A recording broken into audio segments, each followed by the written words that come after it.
میں نے خانم کو دیکھا تھا ابھی، آرجے کہہ رہا تھا۔ اس کی بات سن کر ہیلمٹ سر پر باندھتے مکی کا ہاتھ کانپا تھا۔ خانم اور یہاں؟ آرجے تم پاگل ہو گئے ہو؟ بالآخر مکی ہنسا تھا، اسے لگا تھا کہ آرجے کو وہم ہو گیا ہے۔ ہاں، مجھے ایسے ہی لگا تھا کہ وہ خانم تھی۔ آرجے اب بھی اس بند گیٹ کو دیکھ رہا تھا۔ ظاہر سی بات ہے، بیوی ہے تمہاری، نظر تو آئے گی نا ہر جگہ، مکی نے شرارت سے کہا۔ بکو مت۔ معمول کے مطابق آرجے بھڑکا تھا۔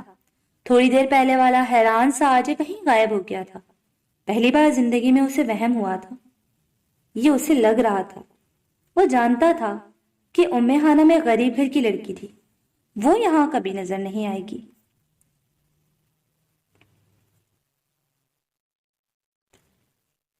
5 منٹ وہ بائکس کو فل بارش میں آگے پیچھے بھگائے جا رہا تھا۔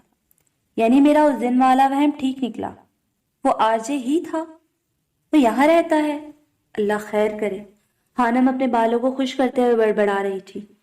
یہ منوس ہر جگہ میرے پیچھے پہنچ جاتا ہے۔ مہام کا دل خراب ہو گیا تھا۔ اسے سمجھ نہیں آ رہا تھا کہ ایسا کیوں ہو رہا ہے، کیوں اسے اتنا آرجے کے قریب لایا جا رہا تھا۔ بے خیالی میں اس کی نظر سامنے لگے آئینے میں پڑی۔ وہ ایک دم چونک گئی۔ جب سے وہ یونیورسٹی گئی تھی، پیاری ہوتی جا رہی تھی۔ سیاہ رنگ کے کپڑوں میں اس کا رنگ دمک رہا تھا۔ اس کو سنہرے بال کمر پر بکھرے ہوئے تھے۔ پریشانیاں اور دکھ انسان کو کھا جاتے ہیں، اور اب اسے نہ کوئی پریشانی تھی اور نہ ہی دکھ۔ وہ خوش تھی کیونکہ اس کی ماں خوش تھی۔ انہیں چھوٹی چھوٹی چیزوں کے لیے ترسنا نہیں پڑتا تھا۔ وہ اب خوشحال تھی اور یہی چیز انہیں خوبصورت بنا رہی تھی۔ وہ نکھرتی جا رہی تھی، خوبصورتی اور ذہانت دونوں میں۔ کچھ موسم کا اثر تھا، کچھ بارش میں بھیگنے کا، اور کچھ اپنے آپ کو خوبصورت محسوس کرنے کا۔ آرجے کا خیال کہیں اڑن چھو ہو گیا تھا۔ وہ مسکرائی تھی اور پھر دوبارہ اپنے آپ کو آئینے میں دیکھ کر شرما گئی تھی۔ ویکینڈ کے بعد وہ ہاسٹل واپس آ گئی تھی۔ ڈرائیور اسے گاڑی میں چھوڑ جاتا تھا۔ آسیہ بیگم اسے کھانے کی بہت سی چیزیں بنا کر دیتی تھی، اس لیے وہ اور محروم میس کم جاتی تھی۔ ہر 15 دن بعد انکل ہمدان اس کے اکاؤنٹ میں اچھی خاصی رقم ٹرانسفر کروا دیتے تھے۔ اسے سمجھ نہیں آتا تھا کہ وہ پیسے کہاں خرچ کرے، کیونکہ اسے فضول خرچی کی عادت نہیں تھی۔ اس میں اعتماد پیدا ہو رہا تھا، وہ اپنے آپ کو آزاد محسوس کر رہی تھی۔ آج پھر ڈپارٹمنٹ میں ان کا سیشن تھا، یعنی پھر سیمینار تھا۔ آرجے وہ دونوں کلاس میں ایسے ہوتے تھے جیسے ایک دوسرے کو جانتے ہی نہ ہوں، اور یہی چیز آنم کو پرسکون کیے ہوئی تھی۔ وہ بلا وجہ اس کا سامنا نہیں کرتا تھا۔ اس دن جیسے ہی وہ دونوں کلاس میں داخل ہوئی تھی، انہیں ایک ہفتہ تفریح سی نظر آئی۔ اسٹوڈنٹس ایک لڑکی کے گرد جمع تھے جو بری طرح سے رو رہی تھی۔ وہ کومل تھی، جس کی نئی نئی شادی ہوئی تھی ابھی کچھ دن پہلے۔ اس کے شوہر نے اسے طلاق دے دی تھی۔ اس کے ماں باپ نہیں تھے، وہ اپنے ماموں کے گھر رہتی تھی۔ طلاق کے بعد اس کے ماموں نے بھی اسے رکھنے سے انکار کر دیا تھا۔ محنوب اور خانم دونوں کو دلی افسوس ہوا۔ اچانک خانم کی نظر آرجے پر پڑی تھی، جس کے چہرے پر کافی غصہ نظر آ رہا تھا۔ وہ حیران ہوئی تھی کہ اسے کس بات پر غصہ آ رہا تھا۔ ایک لیکچر لینے کے بعد ان کا سیمینار شروع ہوا تھا۔ خانم اپنے آپ کو اس بار تیار کر کے آئی تھی کہ اگر آرجے نے جواب مانگ لیا تو اسے کیا دے گی۔ کلاس میں ٹیچرز نے افسوس کیا تھا۔ آج کل ویسے بھی طلاق کی شرح بڑھتی جا رہی تھی۔ ہمارا آج کا سیمینار کسی خاص موضوع پر نہیں ہے، بلکہ آج آپ لوگ معاشرے سے متعلق جو سوال آپ کے ذہن میں ہوں انہیں پوچھ سکتے ہیں۔ آج ہم معاشرے میں پھیلی کچھ برائیوں کا ذکر کریں گے۔ عثمان ملک اپنے مخصوص انداز میں بول رہے تھے۔ اس نے 5 ممبرز کو اسٹیج پر بلایا ہوا تھا جو کافی ذہین کہلاتے تھے اور کافی تیاری کے ساتھ آئے تھے۔ سوال جواب کا سیشن شروع ہوا تھا۔ مختلف اسٹوڈنٹس نے مختلف سوال کیے تھے جن کا جواب دیا گیا تھا۔ برائیوں کی وجوہات کو زیر بحث لایا گیا تھا۔ آرجے ان کی باتیں سن سن کر پک گیا تھا۔ وہ ایک جھٹکے سے کھڑا ہوا۔ میرا ایک سوال ہے۔ اسے دیکھ کر عثمان ملک اور اس کی ٹیم کے چہرے کا رنگ اڑ گیا تھا۔ وہ ڈر گئے تھے کہ جانے وہ کیا پوچھنے والا تھا۔ جی بولیں۔ اجازت دی گئی تھی۔ اسلام میں طلاق کیوں دی جاتی ہے جبکہ ہندو مذہب میں ایسا نہیں ہے؟ اسلام میں عورت کو طلاق کے بعد گھر سے کیوں نکال دیا جاتا ہے؟ کوئی دوسری شادی کرنے کو راضی نہیں ہوتا؟ اگر وہ مجبوراً جسم فروشی شروع کر دے تو کس کا قصور ہوگا؟ اسلام سے اچھا تو ہندو مذہب۔ وہ اپنی بیوی کو چھوڑتے تو نہیں ہیں۔ آرجے کا لہجہ تلخی سے بھرا ہوا تھا۔ یہی سوال کچھ عرصے پہلے شالنی نے کیا تھا۔ خانم کے چہرے پر غصہ پھیل گیا. اسے آرجے کی بات کہ ہندو مذہب بہتر ہے سن کر خود پر برداشت کرنا مشکل ہو گیا تھا. اس کا دل کر رہا تھا کہ آرجے کو شوٹ کر دے. پلیز اب یہ مت کہنا کہ یہ ہمارے خدا کا حکم ہے، ہمارے دین کا حصہ ہے. مجھے لاجک سے سمجھایا جائے کہ ایسا کیوں ہوتا ہے اسلام میں. اسٹیج پر بیٹھے ممبر نے جواب دینے کے لیے منہ کھولا ہی تھا کہ آرجے نے پہلے ہی اچھی خاصی سنا کر اسے چپ کروا دیا تھا. وہاں بیٹھے اسٹوڈنٹس اسے اسلام کے حوالے سے ہی سمجھا سکتے تھے، لیکن آرجے نے منع کر دیا تھا. اس بار وہ سب سے پہلی رو میں بیٹھا تھا. آج کے سیمینار میں ٹیچرز موجود نہیں تھے. اس سیمینار عثمان ملک کی ذمہ داری پر منعقد کیا گیا تھا. سب خاموش تھے. عثمان ملک کی نظر اسٹوڈنٹس میں سے کسی کو ڈھونڈ رہی تھی اور پھر نظروں نے خانم کو ڈھونڈ لیا تھا. وہ خاموش بیٹھی تھی، البتہ اس کے چہرے پر ایک چمک تھی. خانم نے محسوس کیا تھا کہ عثمان ملک گھبرایا ہوا تھا. وہ اس کے ہاتھ ذلیل ہونا نہیں چاہتے تھے. وہ لوگ ایک خانم نے عثمان ملک کو سر کے اشارے سے پرسکون رہنے کا کہا. کیا میں کچھ کہہ سکتی ہوں؟ آواز پر آرجے نے پلٹ کر دیکھا تھا. وہ اپنی جگہ پر کھڑی تھی. آرجے کے چہرے پر خانم کو دیکھ کر ناگواری ابری تھی. وہ پیچھے کی جانب اتر رہی تھی. سیمینار ہال میں ہمیشہ کرسیاں پیچھے کی جانب اونچائی میں رکھی ہوتی ہیں تاکہ پیچھے والوں کو آسانی سے سب نظر آئے. وہ پورا اعتماد سے آ کر آرجے کی سائڈ پر کھڑی ہوئی تھی. اوہ تو مس خانم، آپ کہیں گی کہ نسبت ایک ہی ہے، ہمارا ایمان ہے، دین ہے، وغیرہ وغیرہ. آرجے نے اس کا مذاق اڑایا تھا. مسٹر آرجے، کیا آپ کی کوئی بہن ہے؟ خانم نے سوال کیا تھا. اس بات کا میرے سوال سے کیا تعلق؟ وہ اچھمبے سے اسے پوچھ رہا تھا. ہے یا نہیں؟ خانم نے اس کی بات کو نظر انداز کیا. ہاں ہے. وہ مدیحہ کو اپنی بہن ہی سمجھتا تھا. کیا وہ شادی شدہ ہے؟ نہیں، آرجے نے جواب دیا تھا. وہ کچھ قدم بڑھا کر اس کے سامنے اسٹیج پر جا کر کھڑی ہو گئی تھی. مہرو حیرت سے منہ کھولے اس کے اعتماد کو دیکھ رہی تھی. فرض کریں آپ کی بہن کی شادی ہو جاتی ہے اور اس کا شوہر ایک نہایت لفنگا انسان نکلتا ہے، نشہ کرتا ہے، جوا کھیلتا ہے، بری عادتوں میں مبتلا ہے. کیا بکواس ہے یہ؟ آرجے دھاڑا تھا. ریلیکس مسٹر آرجے، صرف فرض کرنا ہے. وہ پرسکون سے بول رہی تھی. وہ روزانہ شراب پینے کے بعد آپ کی بہن کو بری طرح سے مارتا ہے، اذیت دیتا ہے، اسے جانور سمجھتا ہے اور اس کے ساتھ جانوروں کی طرح پیش آتا ہے. آپ کیا کریں گے؟ خانم نے پوچھا تھا. کیا آپ اپنی بہن کو اس کے پاس مرنے کے لیے چھوڑ دیں گے؟ آرجے نے غصے سے اپنے دانت اور مٹھیوں کو بھیجا تھا. میں اسے ختم کر دوں گا. وہ غصے سے بولا تھا. اس کا مطلب آپ اپنی بہن کو بیوہ کر دیں گے لیکن طلاق نہیں دلوائیں گے؟ خانم نے خود ہی جواب دیا تھا. میں اپنی بہن کے لیے ایسا گھٹیا اور وحشی انسان نہیں ڈھونڈوں گا. لیکن فرض کریں ایسا ہو جاتا ہے، پھر فرض کریں آپ اسے نہ مار سکیں کسی مشکل کی وجہ سے. فرض کریں وہ روزانہ رات کو اپنے دوستوں کو اپنی بیوی کے پاس لاتا ہو اور پھر. آخری بات کہتے ہوئے خانم کا چہرہ سرخ ہوا تھا لیکن وہ آرجے کا رد عمل دیکھنا چاہتی تھی. کیا کریں گے آپ؟ آرجے کا دل کر رہا تھا کہ وہ خانم کا گلا دبا کر اسے مار ڈالے. کیا آپ اپنی بہن کو ساری عمر ایسے شخص کے ساتھ رہنے دے سکتے ہیں؟ نہیں. وہ فوراً بولا تھا. کیا آپ کسی بھی معصوم لڑکی کے لیے ایسے شوہر کا سوچ سکتے ہیں؟ نہیں. وہ کسی روبوٹ کی طرح بول رہا تھا. کیا آپ چاہیں گے کہ آپ کی بہن کی اس شخص سے ہمیشہ کے لیے جان چھوٹ جائے؟ ہاں. That's great mister RJ. وہ مسکرائی تھی. یہی وجہ ہے کہ اسلام میں طلاق کو رکھا گیا ہے. اس بار چونکنے کی باری آرجے کی تھی. اسلام میں طلاق کو رکھا گیا ہے کہ اگر میاں بیوی ایک دوسرے کے ساتھ نہ رہنا چاہیں تو وہ الگ ہو سکتے ہیں. ایک بار طلاق دینے کے بعد دونوں فریقین کو غلطی کا احساس ہو تو رجوع کیا جا سکتا ہے. جہاں مرد کو طلاق کا حق دیا گیا ہے وہیں عورت کو خلا کا حق حاصل ہے. اگر کسی بھی وجہ سے عورت مرد کو ناپسند کرے عدالت سے رجوع کر کے خلا کا حق استعمال کر سکتی ہے. کسی اور مذہب میں ایسا قانون دکھا سکتے ہو؟ اس دین کی بات کرتے ہو جس میں عورت کو پیدا ہوتے زندہ گاڑ دیا جاتا تھا.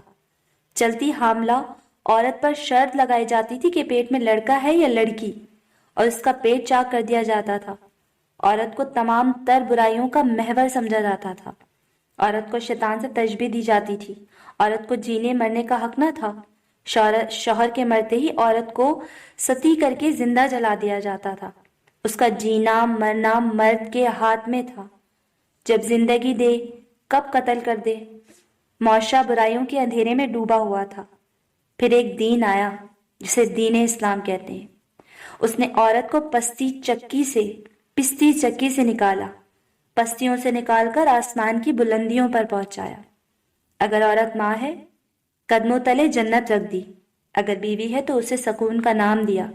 اگر بیٹی ہے تو اسے رحمت خداوندی کا نام دیا۔ کوئی مذہب ہے جو عورت کو اتنی عزت دے سکے؟ آج بھی قدیم یونانی فلاسفر عورت کو تمام تر نحوست کی جڑ قرار دیتے ہیں، لیکن ایک اسلام ہے جو عورت کو معاشرے میں مکمل تحفظ فراہم کرتا ہے۔ آپ اس پہ بنا دلیل کے کیسے سوال کر سکتے ہیں؟ اور طلاق کے بعد عورت کو آزادی دی گئی ہے دوسری شادی کی۔ اسلام ہر طرح سے مکمل ہے mister R J.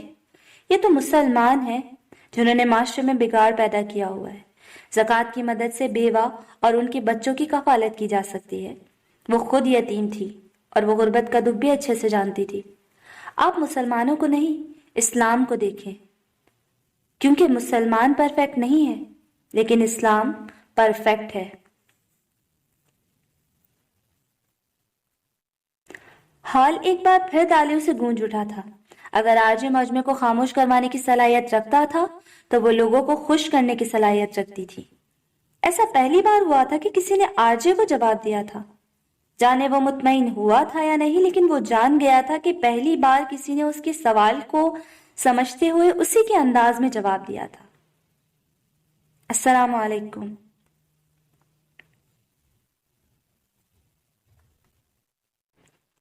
Well done مس ام خانم۔ عثمان ملک جوش سے اس کی طرف بڑھا تھا۔ شکریہ۔ ابھی میرا جواب مکمل نہیں ہوا، ابھی مجھے کچھ اور بھی کہنا ہے۔ اس کی آواز پر دروازے کی طرف بڑھتے آرجے نے پلٹ کر اسے دیکھا تھا۔ کچھ وقت اور مسٹر آرجے آپ کے تھیسس کے جہاز کا معاملہ بھی حل کرتے ہیں، خانم نے کہتے ہوئے ڈائس پر رکھتے ہوئے لیپ ٹاپ سے اپنا موبائل اٹیچ کیا تھا، جس کی اسکرین اب پروجیکٹر پر نظر آ رہی تھی۔ پروجیکٹر کی اسکرین پر اب ہیرے اور سونے کے ہار یعنی نیکلس نظر آ رہے تھے۔ آج یہ گہری خاموش نظروں سے اسے دیکھ رہا تھا۔ کیا واقعی وہ اس معاملے کو حل کر سکتی ہے؟ کیا آپ لوگ بتا سکتے ہیں کہ ان دونوں میں سے کون سا نیکلس قیمتی ہے، ہیرے کا یا سونے کا؟ اس نے اسٹوڈنٹ سے پوچھا تھا۔ آجب اپنی سیٹ پر بیٹھ گیا تھا، دونوں کوہنیوں کو گھٹنوں پر جمائے، دونوں ہاتھوں کی مٹھی بند کیے، تھوڑی کے نیچے رکھی وہ غور سے اسکرین کو دیکھ رہا تھا۔ البتہ اس کے کان خانم کی طرف لگے تھے۔ آف کورس ڈائمنڈ کا نیکلس قیمتی ہے۔ اسٹوڈنٹس کے جواب پر خانم مسکرا دی تھی۔ تو ہم کہہ سکتے ہیں کہ ڈائمنڈ کا نیکلس تھیسس کے جہاز ہے، یعنی یہ متبرک ہے۔ خانم نے کہتے ہوئے لیپ ٹاپ پر انگلیوں کو چلا کر اسکرین کو بدلا۔ ابھی اسکرین پر ہیرے اور سونے کے ہار نظر آ رہے تھے، ایک ہیرے کا اور 3 سونے کے۔ اگر ہم ڈائمنڈز والے نیکلس میں سے 3 ڈائمنڈز نکال کر ان 3 گولڈ والے نیکلس میں لگا دیں تو کیا گولڈ والے نیکلس کی قیمت بڑھے گی مسٹر آر جے؟ خانم نے آر جے سے پوچھا تھا۔ ایسا ہی کچھ اسکرین پر بھی نظر آ رہا تھا۔ 3 سونے کے ہاروں میں 3 ہیرے جڑے تھے، یعنی ہر ایک ہار میں 1 ہیرا۔ بالکل بڑھے گی، آر جے نے توجہ سے جواب دیا۔ وہاں بیٹھے ہر اسٹوڈنٹس کے لیے یہ ایک دلچسپ گیم تھی جو آرجے اور خانم نے درمیان چل رہی تھی۔ وہ سب اسے انجوائے کر رہے تھے۔ یعنی ایک متبرک چیز کا حصہ اگر کسی عام چیز میں چلا جائے تو عام چیز بھی متبرک ہو جاتی ہے۔ دوسرے لفظوں میں ہیرو کے جڑنے سے ہار کی قیمت بڑھ گئی ہے۔ وہ سوالیہ انداز سے اسٹوڈنٹس کو دیکھ رہی تھی۔ آپ ٹھیک کہہ رہے ہیں مس ام خانم، ایسا ہو سکتا ہے۔ آرجو اس کی بات کو سمجھ رہا تھا۔ تو یہ جواب ہے آپ کے تھیسس کے جہاز کے سوال کے دوسرے حصے کا۔ جواب کہ اگر تھیسس کے متبرک جہاز کی کچھ حصوں سے ایک نیا جہاز بنایا جائے تو وہ اصلی ہوگا، متبرک ہوگا یا نہیں؟ وہ بالکل متبرک ہوگا۔ اب اس نیکلس کو دیکھیں، یہ وہ نیکلس ہے جس سے 3 ڈائمنڈ نکال کر اس میں گولڈ کے لگا دیے گئے ہیں۔ یہ تھا تھیسس کا اصلی جہاز، جس میں ٹوٹ پھوٹ کے بعد بہت سے پرزوں کو بدلا گیا تھا۔ چونکہ ابھی اس میں ڈائمنڈز موجود ہیں تو کیا یہ متبرک نہیں رہا؟ وہ ایک بار پھر سوالیہ نظروں سے سب کو دیکھ رہی تھی۔ یہ قیمتی ہے اور متبرک ہے، لیکن پہلے سے کم، کیونکہ اب اس میں ڈائمنڈز کم ہو گئے ہیں، لیکن موجود تو ہیں۔ تو ہم کہہ سکتے ہیں کہ یہ بھی اصلی ہے، یعنی متبرک۔ اب کی بار جواب عثمان ملک نے دیا تھا۔ بالکل۔ تو یہ تھا تھیسس کے سوال کے جواب کا پہلا حصہ۔ جب تھیسس کا جہاز جو ٹوٹ پھوٹ کا شکار ہوا تھا اس کی کچھ پرزوں کو بدلے گیا، جو کہ پہلے جہاز کا کچھ حصہ باقی تھا، تو وہ ابھی بھی متبرک ہی تھا، جبکہ اس کے تمام پرزے نہ تبدیل کر دیے جاتے۔ خانم کی آنکھوں کی چمک بڑی تھی۔ لیکن مس خانم، تھیسس جہاز کا صرف ایک حوالہ دیا تھا میں نے۔ اصل سوال تو مذہب پر تھا کہ تبدیلیوں سے گزرنے پر آخر میں آنے والا مذہب حقیقی کیسے ہو سکتا ہے؟ آرجے پوچھ رہا تھا۔ درست فرمایا آپ نے مسٹر آرجے، میں نے بھی ابھی صرف ایک مثال دی ہے، مذہب پر بھی آتی ہوں۔ وہ خوشدلی سے مسکرائی تھی۔ اب دیکھیں مسٹر آرجے، یہ ایک نیا ڈائمنڈ نیکلس ہے جس میں 3 ڈائمنڈز کی کمی ہے۔ اسکرین پر اب ایک ہیرے کا ہار نظر آ رہا تھا جس میں بڑے بڑے 3 ہیروں کی جگہ خالی تھی۔ اب اگر ہم ان تینوں گولڈ والے نیکلس میں سے تینوں ڈائمنڈز کو نکال لیں جو ہم نے پہلے فٹ کیے تھے، تو کیا اب یہ 3 گولڈ والے نیکلس قیمتی یا متبرک بچے یا نہیں؟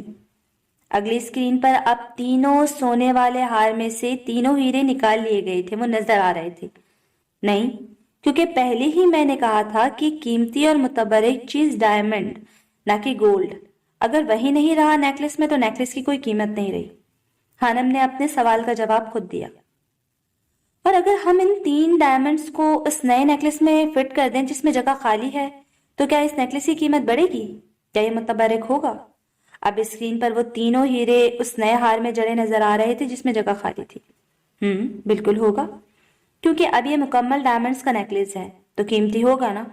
خانم کی سوالیہ نظریں آرجے پر جمی تھی جس میں اس بات میں سر ہلایا۔ That's great. اب غور کیجیے گا مسٹر آرجے کہ یہ جو پہلا ڈائمنڈ نیکلس تھا، یہ وہ پیغام تھا جو حضرت آدم علیہ السلام لے کر آئے تھے کہ اللہ ایک ہے، اسی کی عبادت کی جائے، جو بہت خالص تھا۔ پھر اس نیکلس میں سے 3 ڈائمنڈز نکال لیے گئے، یعنی وقت گزرتا گیا، لوگ گمراہ ہوتے گئے۔ جو اصل چیز تھی وہ پیغام حقیقی تھا، وہ جہالت کے اندھیروں میں قیمت کھو گیا تھا۔ اب آپ ان 3 نیکلس کو دیکھیں۔ یہ گولڈ والے نیکلس جس میں 3 ڈائمنڈ جڑے ہیں، یہ وہ 3 مذہب ہیں جن پر قرآن پاک سے پہلے کتابیں نازل کی گئی تھی۔